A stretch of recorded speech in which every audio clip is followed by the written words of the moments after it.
They knew that she has high testosterone levels. They knew that she has XY chromosomes. And they even knew what she has between her legs.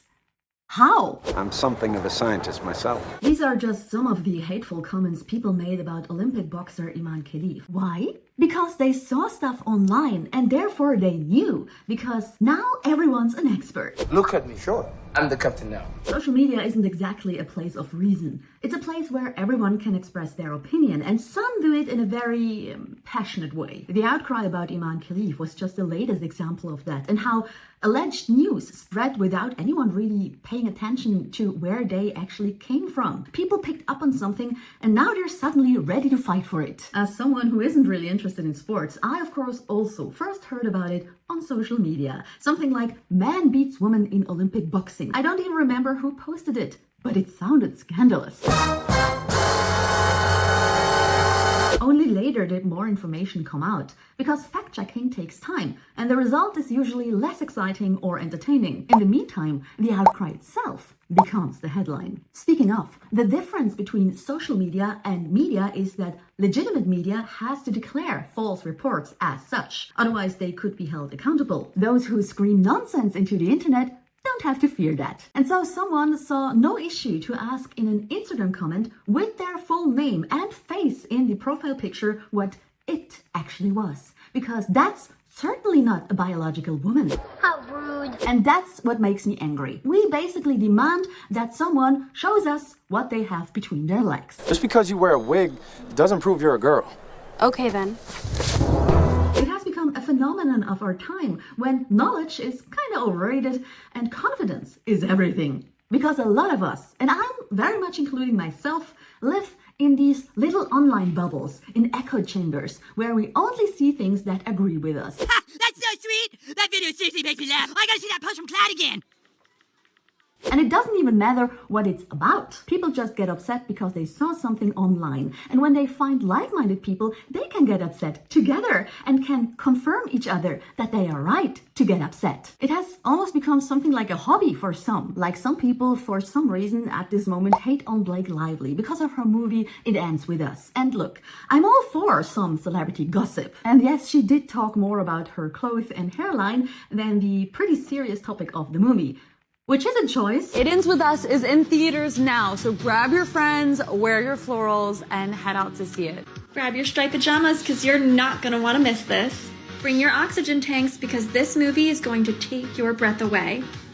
Grab your friends and get all dolled up. But somehow people are suddenly convinced and again know about an outright feud between cast members and how Blake Lively is basically evil. By the way, I very much understand if someone has an opinion and wants to express that.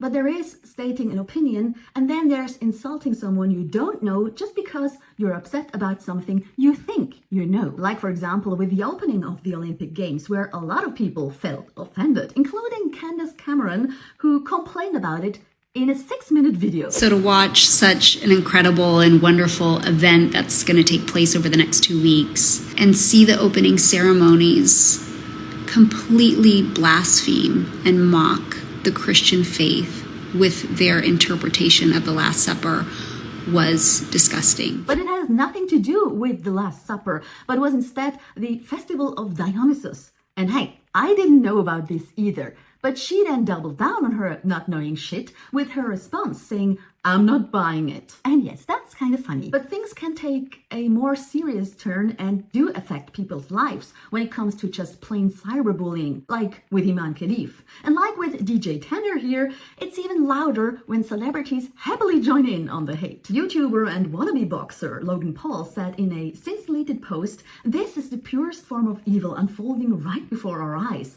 A man was allowed to beat up a woman on a global level." Elon Musk had to add his 2 cents as well, just like Harry Potter author J.K. Rowling, who instead of writing about wizards or just enjoying her trillions has apparently made it her main occupation to argue about trans women on X. She was among the first who accused Imane to be trans when she wrote, "Could a picture better summarize our new men's rights movement?" But of course Imane isn't trans, which would be more than difficult to pull off in her home country of Algeria, where people are known to be not too enthusiastic about the LGBTQ community. But these celebrities, even though they're not exactly known to be reasonable or considerate, are loud and they are heard and they still have their fans. And with this, they kind of unite people. Whether left or right, feminists or misogynists, suddenly they were in the same boat, although for seemingly different reasons, but shouting the same buzzwords: chromosomes, testosterone levels, trans women. But if you asked some of them for more details, for example, what chromosomes actually are, very few people knew. I don't. Do you? No. Does anybody? I don't know either. I would have to Google it. I don't even know how chromosomes work or what chromosomes I actually have. I have never had it tested. Have you? I mean, a worrying number of people don't even understand how a woman's body works. Because yes, women have hairy armpits. No, women don't use diva cups in the apparently vast emptiness of the vagina. Yes, women have hair on their arms. No, women don't pee out of their vaginas. And yes, women even have hairs on their fingers. And it's not just people spreading this nonsense online. Can this same procedure then be done in a pregnancy? Swallowing a camera and helping the doctor determine what the situation is with the... Mr. Chairman and Representative, it cannot be done in pregnancy simply because when you swallow a pill, it would not end up in the vagina. Fascinating. Since this whole outcry about Imane Khelif started, more information has come to light. Experts stated that there are rare cases of biological women who have XY chromosomes. And I didn't know that either, because I'm not an expert. Some of them even said that there are significant differences among male athletes and their testosterone levels. Apparently, some can have double the amount of their opponents. And what about other advantages, like Michael Phelps and his freakishly long arms? No offense. What about Usain Bolt, or this 7 feet tall Chinese basketball player whose name I butcher if I even so much as attempted to pronounce it? Not to fall into some whataboutism, but where do we draw the line? I mean, of course, a discussion is justified as to what rules apply to sports, and maybe some should be renegotiated, but we don't do that by wielding our pitchforks. I don't deny that Imane Khelif has high testosterone levels or XY chromosomes, but I also don't know if that's actually the case, and if so, what it means. Because I have no idea, like most people. People are dumb, panicky, dangerous animals, and you know it.